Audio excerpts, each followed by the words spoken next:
chapter number 6 of geography, and the chapter name is Major Landforms of the Earth. So in this chapter we will study the different kinds of landforms we found on the earth. As we know that India is having so many kinds of landform, like somewhere is the mountains, somewhere is plains, somewhere is plateaus, somewhere is river. So many landforms India is having. So we will study these landforms in this chapter. So these landforms are of two process, means these are the results of two process. The movement of two process are, we can say that, internal process and external process.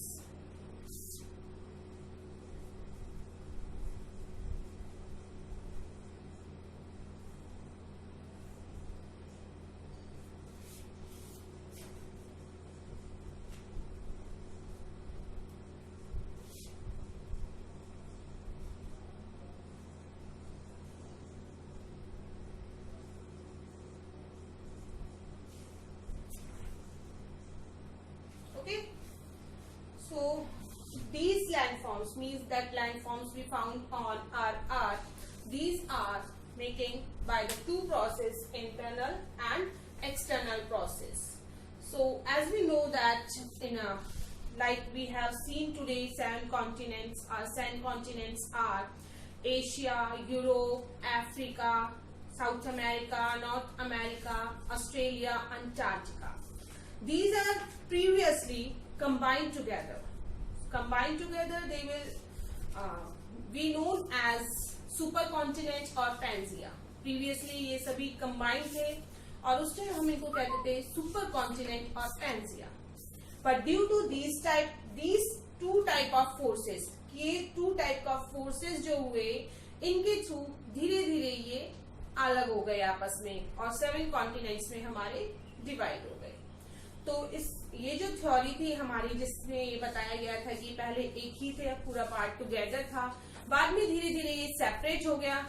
This theory given by the Alfred Wegener in 1912 में Alfred Wegener ने ये theory हमें बताई थी कि ये जो हमारे कॉन्टिनेंट्स है 7 पार्ट्स में है. प्रीवियसली 7 पार्ट्स में नहीं थे, प्रीवियसली पूरे एक साथ थे, बट धीरे धीरे ये सेपरेट होते चले गए.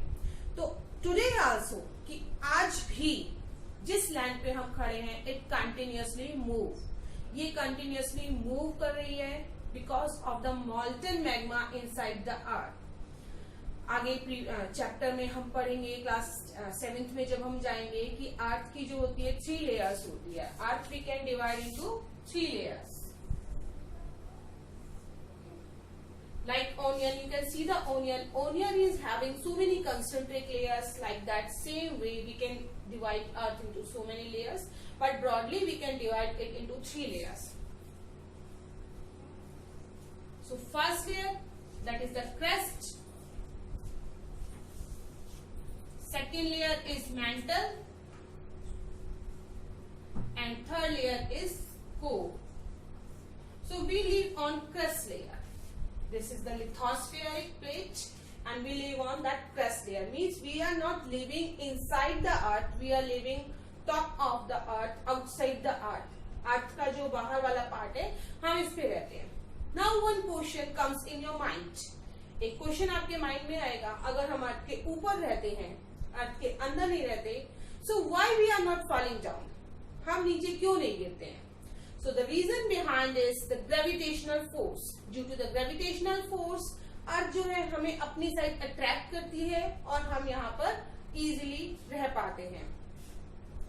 जैसे आप देखेंगे कि when we are going to the sky, जब हम स्काई में जाते हैं तो वहां पर हम यहाँ वहां मूव करने लग जाते हैं, फ्लोट करने लग जाते हैं, हमारी ग्रिप खत्म हो जाती है. तो जैसे जैसे हम अर्थ से दूर जाते हैं तो ग्रेविटेशनल फोर्स वर्क नहीं करता है, इसलिए हम यहाँ वहां स्काई में फ्लोट करने लग जाते हैं. But due to the gravitational force, the earth holds us. Earth ने हमें होल्ड किया हुआ है और हम अर्थ के इस पार्ट पे रह पाते हैं. ठीक है, तो क्रस्ट वाली जो लेयर है ये 35 किलोमीटर अराउंड है, सबसे थिनेस्ट लेयर है, इस पे हम रहते हैं. उसके नीचे जो लेयर है उसका टेम्परेचर जो होता है बहुत ही ज्यादा, जैसे जैसे हम अंदर जाएंगे अर्थ की साइड, जो टेम्परेचर है वो इंक्रीज होता जाएगा और अराउंड 2400 डिग्री सेल्सियस तक अर्थ के इनसाइड में हमें टेम्परेचर मिलेगा। सो इसी रीजन से हम अर्थ के इनर पार्ट में नहीं जा पाते हैं, और इनर पार्ट में इतना ज्यादा हाई टेम्परेचर रहता है, और आप देखते हैं गर्मी जितनी ज्यादा होगी, जैसे हम किसी चीज को बॉईल करते हैं तो मेल्ट होने लग जाती है, उसी टाइप से इतनी ज्यादा गर्मी होती है कि इससे नीचे वाली लेयर्स में सभी चीजें मॉल्टन फॉर्म में मिलती हैं। तो मॉल्टन फॉर्म जो होती है, मॉल्टन फॉर्म के ऊपर हमारी अर्थ है, लैंड पार्ट है, तो वो कंटिन्यूअसली मूव करता रहता है, और आज के टाइम पे भी हमारा जो लैंड पार्ट है वो मूव हो रहा है। धीरे धीरे ये मूव भी 3 टाइप से होते हैं। कन्वर्जेंट मूव होता है, ठीक है, जिसे एक दूसरे से दूर चली जाती हैं, 2 प्लेट्स, 2 लैंड फॉर्म्स दूर चले जाते हैं, एक में दोनों पास आ जाते हैं, एक में एक के ऊपर चल जाते हैं, ठीक है, इस टाइप से मूव होता है हमारा। तो इसी के थ्रू हमारा जो कंटिन्यूअस मूवमेंट चलता रहता है, वो मूवमेंट हमारे 2 टाइप्स के होते हैं, internal and external. So internal हमारा मूवमेंट होता है, उसमें होता है internal process leads to upliftment and sinking. Upliftment means जो लैंड पार्ट्स होते हैं एक दूसरे के ऊपर चढ़ जाते हैं या सिकुड़ जाते हैं, तो उससे बहुत सारी प्लेसेस हमारी अर्थ पे हमें बहुत सारे लैंड फॉर्म्स की चेंज देखने को हमें मिलता है। सेकंड जो हमारा होता है एक्सटर्नल फोर्सेस।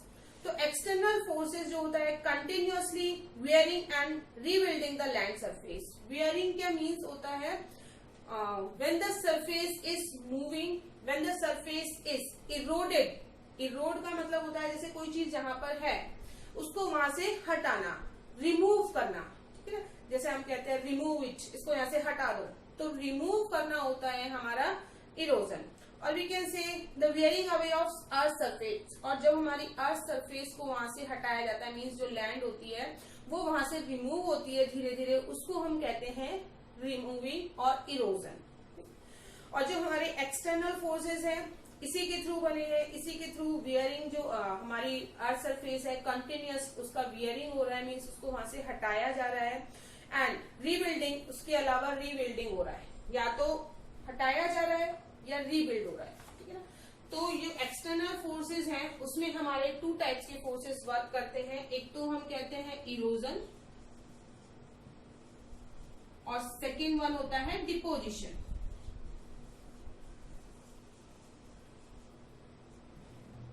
इरोजन मीन्स होता है वहां से उस चीज को हटाना, और डिपोजिशन मीन्स होता है डिपोजिशन कि वहां पर उस चीज का सबमिशन करना। सो 2 प्रोसेस के थ्रू हमारे एक्सटर्नल फोर्सेस वर्क करते हैं। इंटरनल फोर्सेस जो हमारे होते हैं इनको हम एंडोजेनिक फोर्सेस भी कहते हैं, और एक्सटर्नल फोर्सेस को हम कहते हैं exogenic forces. Endo means inside the earth, कि अर्थ के इनसाइड में जो हमारे फोर्सेस वर्क करते हैं वो हमारे इनसाइड, और ये हमारे होते हैं आउटसाइड। सो अर्थ के इनसाइड में मीन्स इंटीरियर में जो फोर्सेस वर्क करते हैं वो हम इंक्लूड करते हैं इंटरनल प्रोसेस में, और जो आउटसाइड में वर्क करते हैं वो हम इंक्लूड करते हैं एक्सटर्नल प्रोसेस में, ठीक है। सो ये 2 टाइप के फोर्सेस हमारे वर्क करते हैं। So these process are carried by, और ये प्रोसेस कैसे वर्क करते हैं, हमारी एक्सटर्नल जो फोर्सेस होते हैं वो किस टाइप से वर्क करते हैं, ये वाटर के थ्रू वर्क करते हैं, विंड के थ्रू वर्क करते हैं, आइस के थ्रू वर्क करते हैं, मीन्स इन सब चीजों के थ्रू हमारा इरोजन वर्क भी होता है, डिपोजिशन वर्क भी होता है। इरोजन वर्क कैसे होता है, जब वाटर फ्लो करता है माउंटेनियस रीजन में से, I am giving you one example, when the water flows in the mountainous region it carried some material along with, कुछ materials जो होता है जो वाटर वहां से फ्लो करेगा तो वहां से जो लूज सॉइल पार्टिकल्स होते हैं या जो स्टोन्स वगैरह पार्टिकल्स छोटे छोटे सेडिमेंट्स होते हैं उन सबको वो कैरी करके ले जाता है, तो वो हो गया हमारा इरोजन।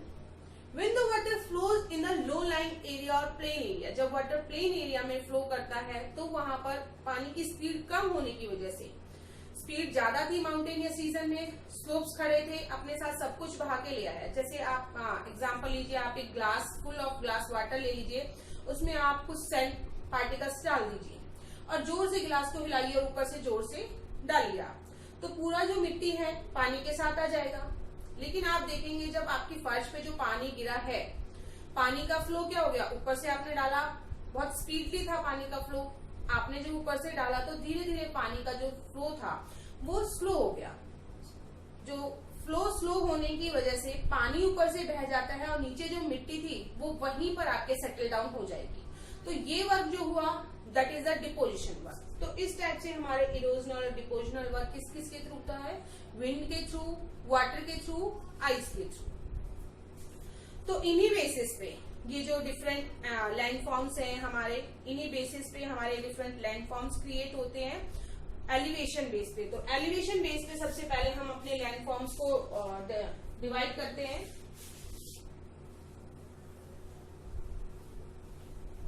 एलिवेशन मीन्स होता है हाइट, किसकी कितनी हाइट है।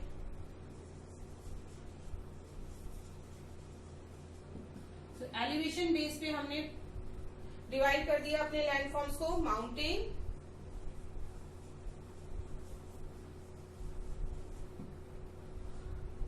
प्लेटू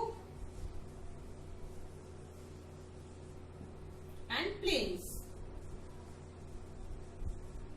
ओके, एलिवेशन बेस पे हमने 3 पार्ट्स में अपने लैंड फॉर्म्स को डिवाइड किया है। It is based on the elevation means height, mountain, plateau and plains. According हमने अपने लैंड फॉर्म्स को डिवाइड किया है, कैटेगराइज किया है माउंटेन्स, प्लेटूज एंड प्लेन्स में। तो इनमें सबसे पहले हम एक टर्म देख लेते हैं, हिल्स। हिल्स भी आपने सुना होगा, माउंटेन्स आप जानते हैं पहाड़, बट जो छोटी छोटी पहाड़ियां होती हैं उनको हम कहते हैं हिल्स। तो हिल्स कह सकते हैं, a hill is a land surface that rises higher than the surrounding area, कि अपना जो सराउंडिंग एरिया, आसपास का एरिया है, उससे जो एरिया हाई हो जाता है, ऊंचा उठ जाता है, उसे हम हिल कहते हैं। और हिल्स भी बेसिकली जनरली जैसे हमारे माउंटेन्स होते हैं, ठीक है ना, माउंटेन्स का जो स्टीप स्लोप होता है, इसी टाइप से हिल्स का स्लोप भी स्टीप होता है। एलिवेशन जो होती है इसकी होती है 600 मीटर, 600 मीटर तक एलिवेशन होती है इनकी। और इसके अलावा 8000 मीटर तक इनकी एलिवेशन हो सकती है। 600 मीटर तक तो नॉर्मली सी होती है, इसके अलावा 8000 मीटर तक इनकी एलिवेशन, इनकी हाइट हो सकती है। These are hills. Now let's come to our point, mountain. What are mountain? सबसे पहले हम डिस्कस करेंगे कि माउंटेन्स क्या है। So mountain is any natural elevation of earth surface, कि अर्थ सरफेस पे एक नेचुरल एलिवेशन है, एक ऊंची उठी हुई हाइट है naturally. We are not making mountains, हमने माउंटेन नहीं बनाए हैं, ये नेचुरली ही क्रिएट होते हैं।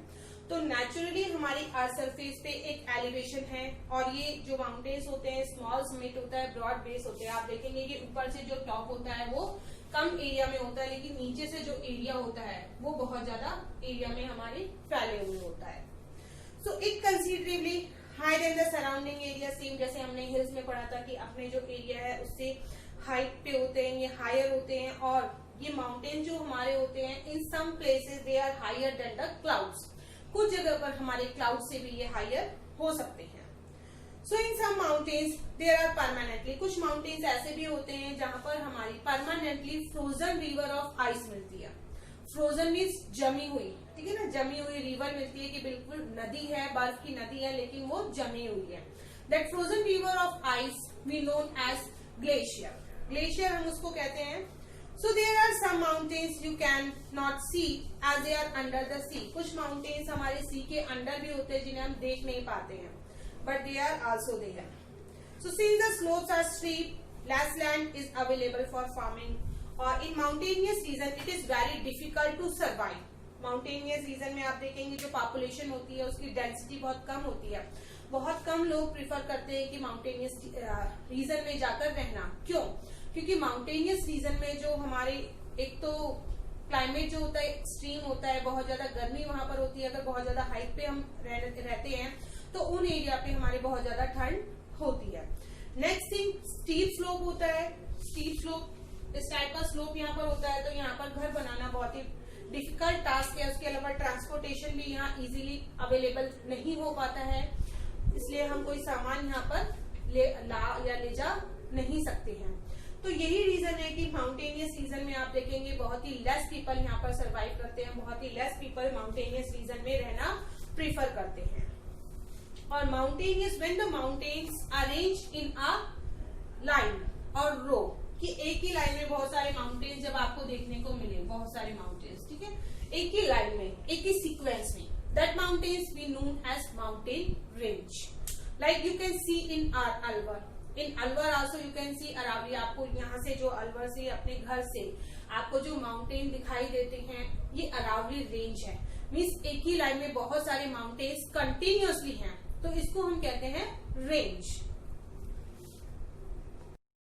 So many mountain system consist of a series of parallel ranges. कुछ mountains में जैसे parallel ranges होती हैं।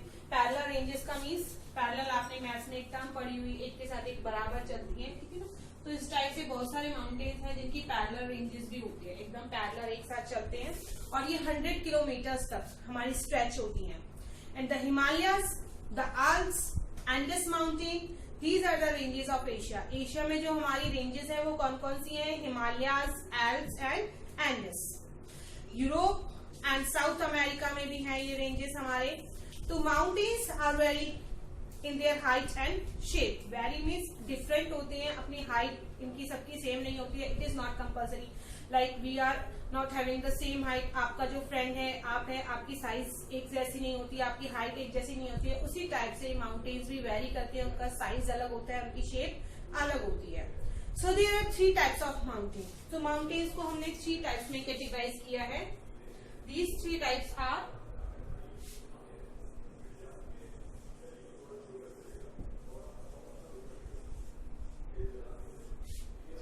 number 1 is fold mountain,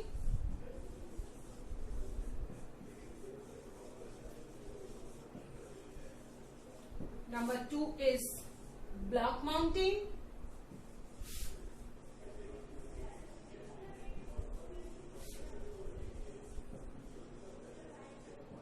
and number 3 is volcanic mountain.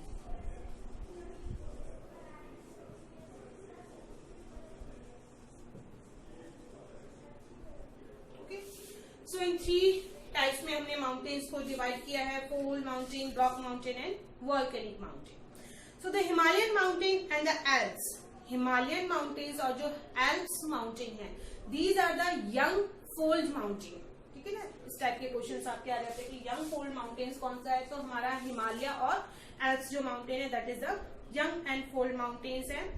और इसीलिए इनकी यंग माउंटेन्स और ओल्ड माउंटेन्स में डिफरेंस कैसे हम क्रिएट करते हैं कि इनकी जो पीक होती है, पीक मीन्स चोटी,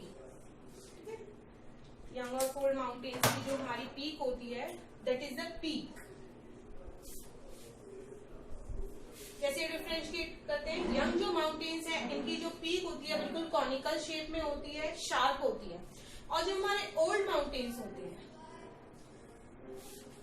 इनकी पीक जो होती है धीरे धीरे हमारे क्लाइमेट के थ्रू, हमारा जो वेदरिंग होता है उसके थ्रू, इरोजन के थ्रू हमारा ये जो पीक होती है धीरे धीरे रिमूव होना स्टार्ट हो जाती है और ये सर्कुलर फॉर्म में हमारे क्रिएट होने लग जाते हैं। सो इस टाइप से हम डिफरेंस क्रिएट कर सकते हैं कि यंग फोल्ड माउंटेन है या ओल्ड फोल्ड माउंटेन है।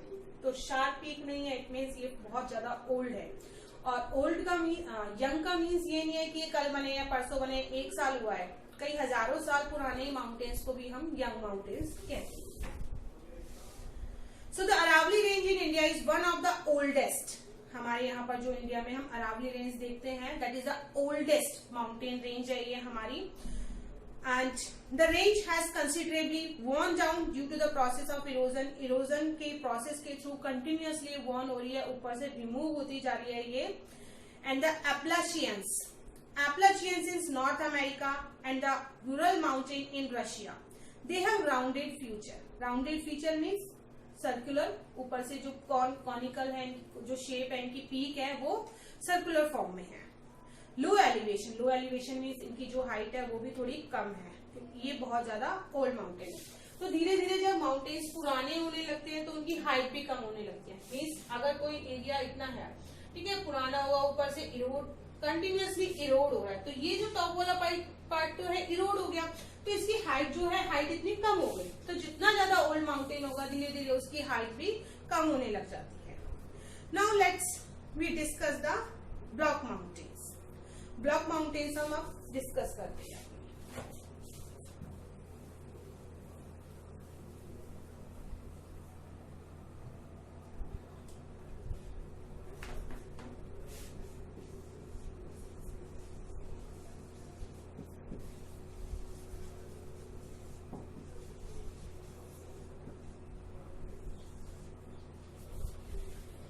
Block mountains are created when large areas are broken and displaced vertically. अब vertically क्या होता है? Horizontally, that is the vertically and that is the horizontally.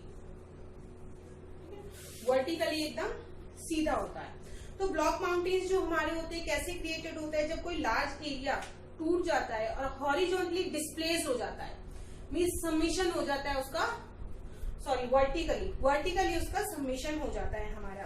And the uplifted blocks, और जो uplifted means कोई area है टूट गया है हमारा, ब्रोकन हो गया है और उसका जो सबमिशन है वो हमारा कैसे हो गया है? वर्टिकली हो गया है। इस टाइप से हमारा सबमिशन हो गया है। तो ब्लॉक माउंटेन है, ब्लॉक मीन्स ब्लॉक्स बने हुए इसमें होंगे। तो इसमें जो हमारा अपलिफ्टेड ब्लॉक्स है उनको हम कहते हैं host, and the lower block, और जो लोअर ब्लॉक इनके बीच में जो हमारे लोअर ब्लॉक हैं ये, ठीक है ना, जो नीचे रह गए हैं जो ब्लॉक्स, उन ब्लॉक को हम कहते हैं ग्रेबल।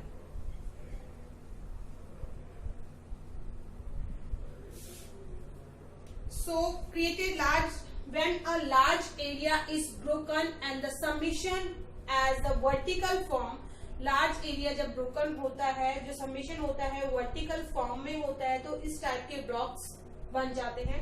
और जो ब्लॉक्स का ऊपर उठा वाला एरिया है उसको कहते हैं हॉस्ट, और जो नीचे वाला एरिया है दैट इज द ग्रेबल। तो ये जो हमारे बने हैं ये हमारे बनते हैं block mountains. In the Rhine valley and the वॉस्गिस माउंटेन, यूरोप के दो एग्जांपल दिए हैं, राइन वैली एंड वॉस्गिस माउंटेन जो है वो हमारे इसी टाइप के माउंटेन है, ब्लॉक माउंटेन है। कौन कौन से? राइन वैली एंड वॉस्गिस mountain, these are from Europe. They locate them on the world map in Atlas. World map में हम इनको देखेंगे, ठीक है ना, वर्ल्ड मैप में हम इनको सर्च आउट करने की कोशिश करेंगे कि कहाँ पर ये यूरोप में कहाँ पर है ये माउंटेन। वर्ल्ड मैप में आपको जब आप एटलस देखेंगे तो उसमें इजीली आपको ये फाउंड हो जाएंगे। Now next is volcanic mountain. Volcanic mountain हमारे कैसे क्रिएट होते हैं? ब्लॉक माउंटेन कैसे क्रिएट हो रहे थे? When large area is broken, large area broken होके एक वर्टिकल शेप में जब उसका सबमिशन हुआ तो हमारे ब्लॉक माउंटेन्स क्रिएटेड हुए। Volcanic mountain as the name defines, name से ही हमें पता चल रहा है कि वॉल्केनिक एक्टिविटी के थ्रू हुए होंगे, ठीक है, मीन्स लावा से बने हुए होंगे।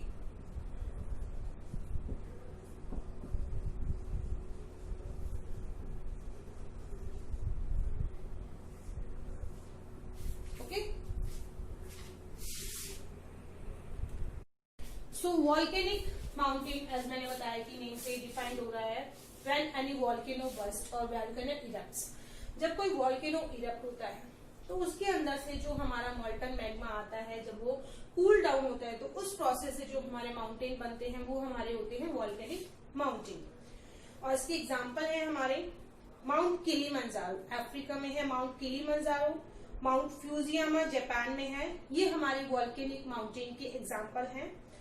अब माउंटेन्स क्या करते हैं हमारे लिए? Why the mountains are created, क्यों क्रिएटेड होते हैं, क्या यूज होता है इनका? तो माउंटेन्स के यूजेस अब हम देखते हैं। What are the uses of mountain? So mountains are very useful for us. The mountains are a storehouse of water. कि बेसिकली आप जो देखते हैं रिवर जो ओरिजिनेट होती है हमारे माउंटेन्स में से ही हमारी रिवर ओरिजिनेट होती है, तो they are the source of water, water का सोर्स होते हैं। बहुत सारी रिवर यहाँ से ओरिजिनेट होती है, ग्लेशियर्स यहाँ पर होते हैं, रिजर्वियर्स यहाँ पर होते हैं, और पीपल्स उस वाटर का यूज जो होते हैं लेटर कर सकते हैं।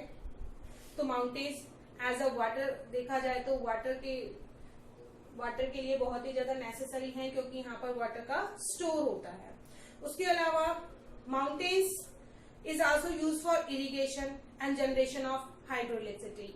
कि माउंटेन्स में जो वाटर हमारा स्टोर होता है, ये वाटर वहां से फ्लो करता है, रिवर्स वहां से फ्लो करती है, तो उसका यूज हम इरिगेशन के लिए करते हैं। उसके अलावा इलेक्ट्रिसिटी जनरेट करने के लिए। इलेक्ट्रिसिटी कैसे जनरेट की जाती है? वाटर को बहुत हाइट से फॉल डाउन किया जाता है, ठीक है ना, नीचे गिराया जाता है और मशीन्स के थ्रू से इलेक्ट्रिसिटी जनरेट की जाती है। तो इलेक्ट्रिसिटी जनरेशन के लिए भी, इरिगेशन के लिए भी, और हमारे लिए जब हमें नीड होती है वाटर की, तो उसमें जो स्टोर हाउस होता है माउंटेन्स में, तो उसके वाटर को हम यूज कर सकते हैं। In the river valley and terraces are ideal for cultivation. और जो रिवर वैले वाला एरिया होता है, वैले होता है हमारा low line area in between two hills के बीच में जो लो लाइन एरिया हमारा होता है, that is the valley. So this low line area is valley. तो रिवर वैले जो है हमारा, उसके अलावा टेरेसेस जो हमारे होते हैं कि इसमें बीच में जो कट बने हुए होते हैं, एरिया होते हैं, ठीक है ना, फ्लैट बहुत उस टाइप के टेरेसेस होते हैं। तो ये जो दो एरियाज है, ये यहाँ पर हम कल्टीवेशन भी कर सकते हैं। And mountains have a rich variety of flora and fauna. Flora and fauna are the types और species of the animals and plants. Plants और एनिमल्स की स्पीसीज होते हैं, तो यहाँ पर फ्लोरा एंड फौना भी हमें मिलते हैं। उसके अलावा फॉरेस्ट प्रोडक्ट्स भी वहां पर मिलते हैं, लाइक फॉडर। फॉडर होता है एनिमल्स को जो हम चारा खिलाते हैं, वो फॉडर वहां पर मिलता है। उसके अलावा बहुत सारे हब्स भी हमें माउंटेन्स में प्रोवाइड होते हैं, शेल्टर मिलती है वहां पर।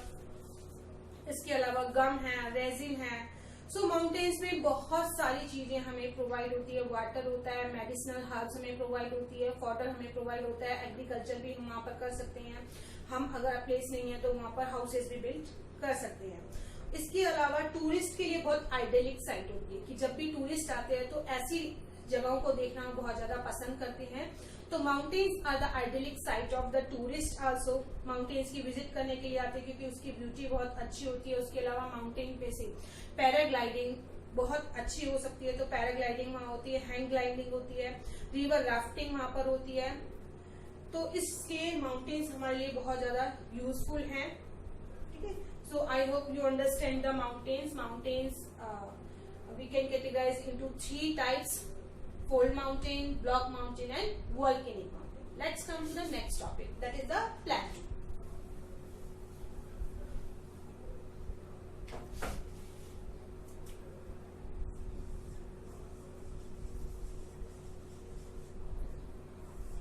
अब आप कहेंगे प्लेटू भी माउंटेन जैसे होते हैं, what is the difference between प्लेटू and mountain?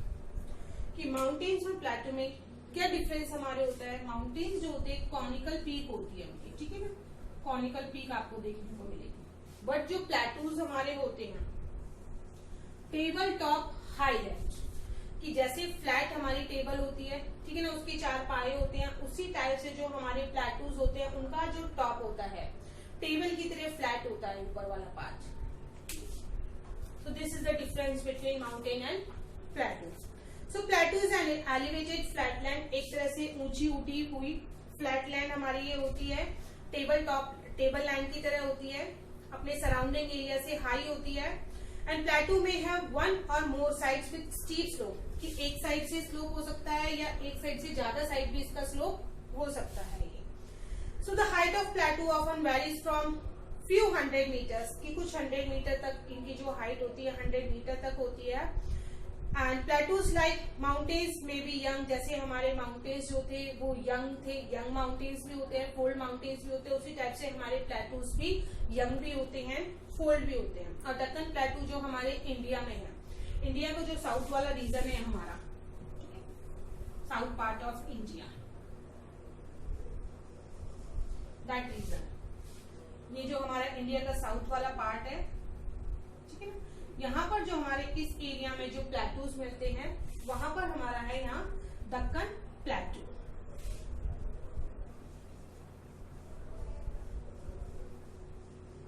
Physical features में जब हम कैटेगराइज करते हैं तो ये हमारा पेनिनसुलर प्लेटू वाला आता है। बेसिकली सारे प्लेटूज हमारे साउथ साइड में है, तो यहाँ पर हमारा प्लेटू है दक्कन प्लेटू। एंड दक्कन प्लेटू इंडिया का जो है ओल्डेस्ट प्लेटू है। एंड द ईस्ट अफ्रीकन प्लेटू है हमारे केनिया में, तंजानिया में, युगांडा में।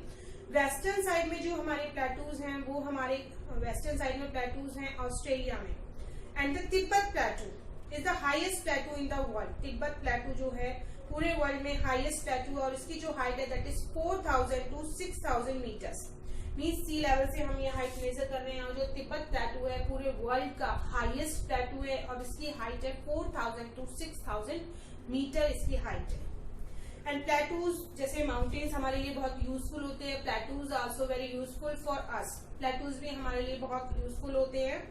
Plateaus are very useful because they are rich in mineral deposit. Minerals का बहुत ज्यादा डिपोजिशन यहाँ पर होता है, इसी की वजह से माइनिंग एरिया होता है। बेसिकली माइनिंग एरिया होता है जहां पर हम खुदाई करते हैं, खुदाई करके चीजों को निकाला जाता है, धातुओं को, मेटल्स को, कच्ची धातुएं जो होती हैं जैसे आयरन ओर हो गया, डायमंड हो गया, कोल हो गया, तो ये सब इन माइंस में से निकाली जाती है।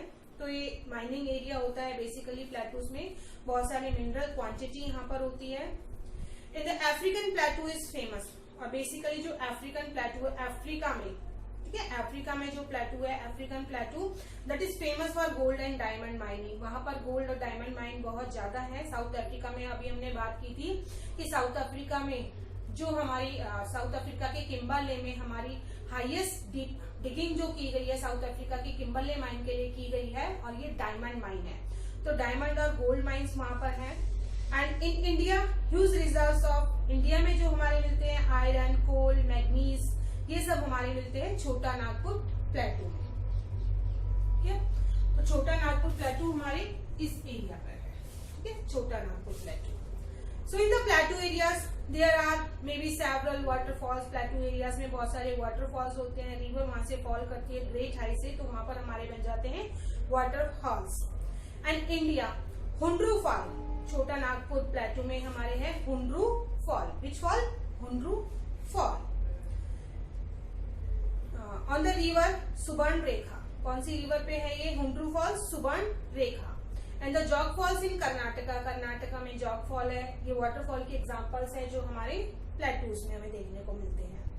The lava plateau are rich in black soil. Lava plateaus जो होते हैं लावा से जो बने हुए होते हैं, ब्लैक सॉइल होती है उनमें, और ब्लैक सॉइल होती है हमारी फर्टिलिटी उसकी बहुत ज्यादा होती है और कल्टीवेशन के लिए एकदम अप्रोप्रिएट सॉइल होती है। सबसे ज्यादा जो ब्लैक सॉइल में कल्टीवेशन होता है वो होता है कॉटन का। And many plateaus have scenic spots, जैसे हमारे माउंटेन सीनिक स्पॉट्स होते हैं, आइडियलिक साइट्स होती है टूरिस्ट के लिए, वैसे ही टूरिस्ट का अट्रैक्शन भी है हमारे प्लेटूज होते हैं। So this is all about the plateaus. Okay, now let's come to the next point. So let's we discuss about the plains.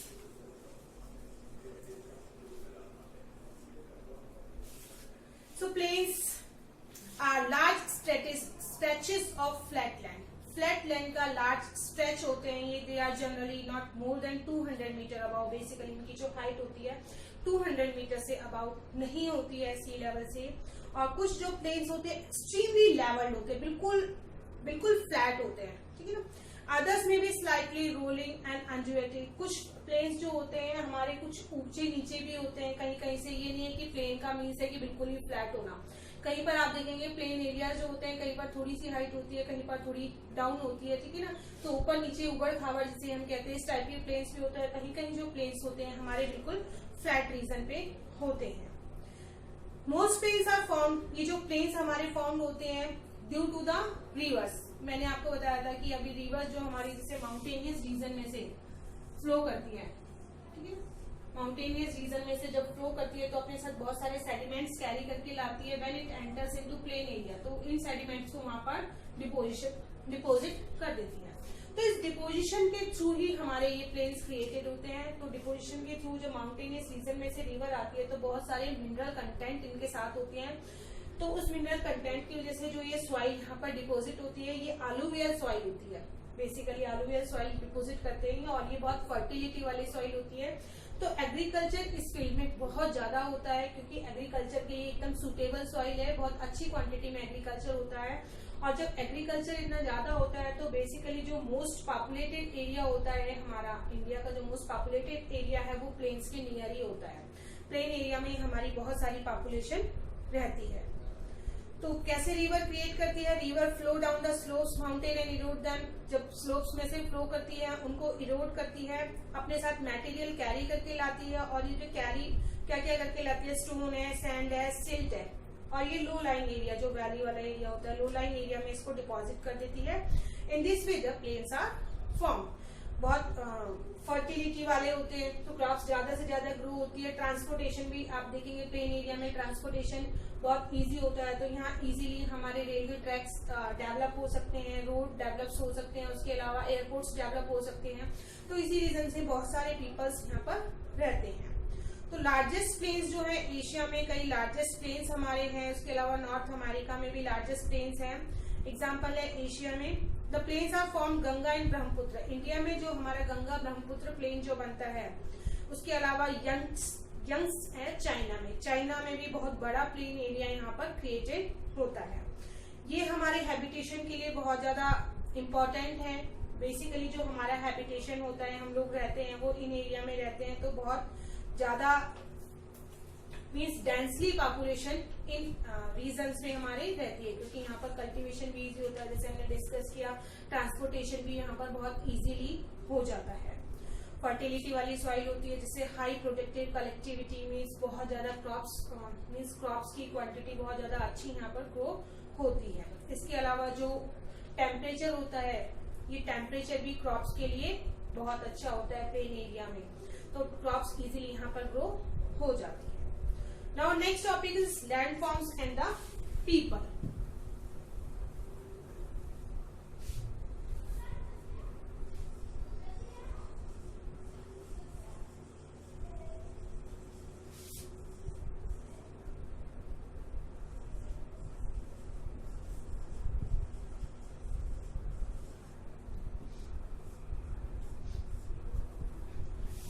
So this is our next topic. So humans have been and different kinds of landforms as we see in our chapter में हमने देखा कि बहुत सारे landforms हमारे यहाँ पर पाए जाते हैं।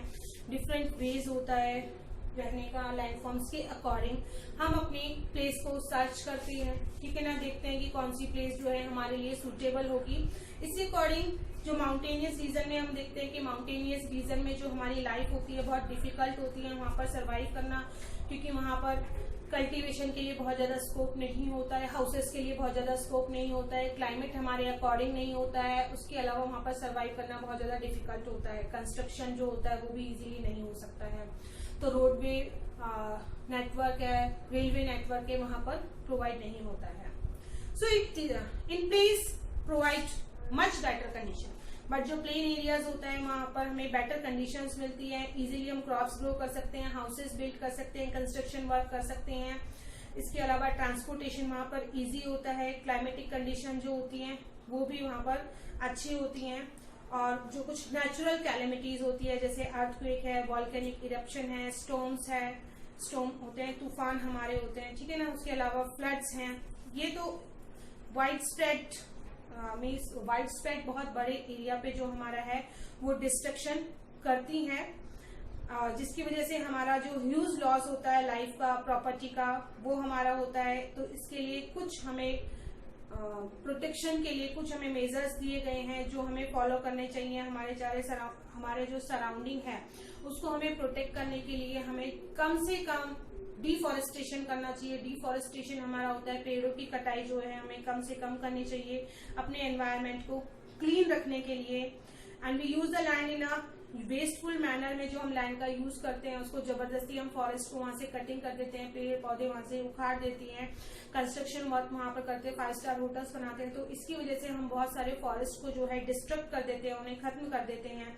उसके अलावा लैंड पे हम बहुत सारा गार्बेज डाल देते हैं, कूड़ा कचरा जो भी होता है, तो इससे जो सॉइल की फर्टिलिटी है वो खत्म हो जाती है। उसके अलावा सॉइल इरोजन वहां से ज्यादा होने लगता है, तो इसकी वजह से बहुत सारी नेचुरल कैलेमिटीज हमें फेस करनी पड़ती है। लाइक बाढ़ भी आ सकती है, अर्थक्वेक भी आ सकता है, लैंडस्लाइड भी हो सकती है। जैसे अभी कल के न्यूज़पेपर में हमने पढ़ा था कि लैंडस्लाइड हुआ है केरला में, ठीक है ना।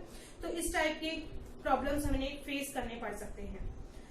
सो केयरलेस मैनर में अगर हम इन सब चीजों का जो नेचर से गिफ्ट हमें मिले हैं, अगर इनका यूज हम केयरलेस मैनर में करेंगे तो बहुत सारी प्रॉब्लम्स को हमें फेस करना पड़ेगा। So it is our duty to leave the earth better place. ये हमारी ड्यूटी है कि गॉड ने हमें नेचर दिया है, इतना अच्छा एनवायरनमेंट हमें क्रिएट करके दिया है। Now it's our turn to make it better place, कि रहने के लिए हम इसे और अच्छी जगह बनाएं, इसको डिस्ट्रॉय ना करें। सो इन फ्यूचर जनरेशन की, हमारी जो आने वाली फ्यूचर जनरेशन है उसके लिए भी हमें इसको बचाना है, इसको सेफ रखना है। तो उसके लिए हमें कुछ इन मेजर्स का ध्यान रखना ही पड़ेगा कि हमें डिफॉरेस्टेशन नहीं करना है, अफॉरेस्टेशन करना है, विदाउट यूज हमें लैंड को वेस्ट नहीं करना है, उस पर गार्बेज नहीं डालना है, और जितना हो सके जो हमारे नेचुरल गिफ्ट्स हैं, जैसे वाटर है हमारा नेचुरल गिफ्ट, तो उसको हमें कंजर्व करना है, वेस्ट नहीं करना है। So through this matter we can save our environment. If we save our environment we can live as long as, ज्यादा से ज्यादा हम जी पाएंगे, और हमारी जो फ्यूचर जनरेशन है, हमारी आने वाली जनरेशन है, उनको हमारे वाटर की प्रॉब्लम फेस नहीं करनी पड़ेगी, पॉल्यूटेड एनवायरनमेंट में नहीं रहना पड़ेगा। If we are taking that time some measures, अगर हम अभी कुछ करते हैं, अभी प्रोटेक्शन कुछ मेजर्स लेते हैं, तो हमारी जनरेशन को एक अच्छा एनवायरनमेंट प्रोवाइड कर सकते हैं। So this is all about our chapter major landforms of the earth. इसमें हमने देखा कि जो हमारी लैंडफॉर्म्स हैं, इंडिया मीन्स पूरे वर्ल्ड में डिफरेंट काइंड्स की लैंडफॉर्म्स हमें देखने को मिलती है। हमने डिस्कस किया माउंटेनियस रीजन को। माउंटेनियस रीजन में हमारे 3 टाइप से माउंटेन्स क्रिएट होते हैं, fold mountain, block mountain and volcanic mountain. Then we study plateaus हमने देखे, प्लेन्स हमने देखे। तो क्या इनका यूज है, क्यों ये होने चाहिए, और हमको इनको किस तरह से सेव करना चाहिए, ये अब हमारी रेस्पॉन्सिबिलिटी है कि कैसे हम इनको सेव करें। Thank you and have a nice day.